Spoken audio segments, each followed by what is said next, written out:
crowd favourite over there, so you're having like a second coming. How are you feeling? Oh, I guess when you've been around as long as I have, some people have got to know you, I guess. So, it's nice to get out and about amongst the fans and that. We don't get a chance to do it much during the year, so whenever we can and, talk with some kids and put some smiles on their faces is always a nice thing to do. And how does the mindset change going from the Test series to the one-day series?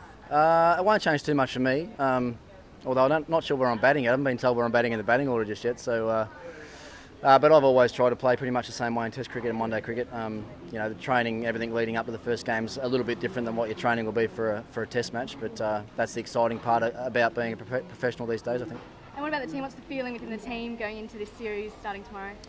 Oh, the feeling around the Test team was fantastic. But guys like myself and Michael Clark and Mike Hussey have had a few days off away from the 2020 stuff, and the guys played some pretty good cricket there. Unfortunately, lost last night, but. One thing our one-day team's done over a long period of time now has had a lot of success, sustained amounts of success, so we have to make sure we start that again tomorrow. And the form's amazing at the moment. Well done on the Test series. What's changed in the last 6 months?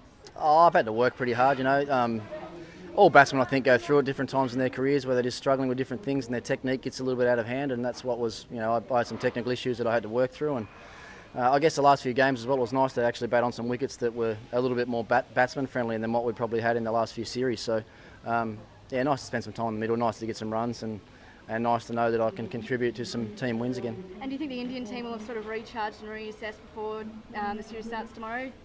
Yeah, definitely. No, I definitely do. I think if you look back through the last 5 or 6 years in Australia, teams that have struggled through the Test series have bounced back pretty strongly in the one-dayers, and I think India will definitely do that. They've got a big change over of personnel from their Test team to their one-day team. The Laxmans and Dravids and those guys are no longer here, and they bring in some young, more exuberant type personalities into their team. So I think that'll add a lot to their one-day squad. And as you can see with their fielding last night, the 2020 game, it's a whole lot different in one-day cricket than it is in Test cricket. So they'll be very competitive, I'm sure. And what about Sri Lanka? Who are the danger men from their team? Well, they've got a number of very good batsmen. I think probably the one thing that they've struggled with the last few years in particular is that Muralitharan's not around anymore, and they've sort of struggled in the Test arena to bowl teams out. But one-day cricket, we know that they made the World Cup final only a few months ago, so they'll be competitive as they have been for a long period of time. And Jay Warden, Sangakkara, Dilshan, those guys are all world-class players.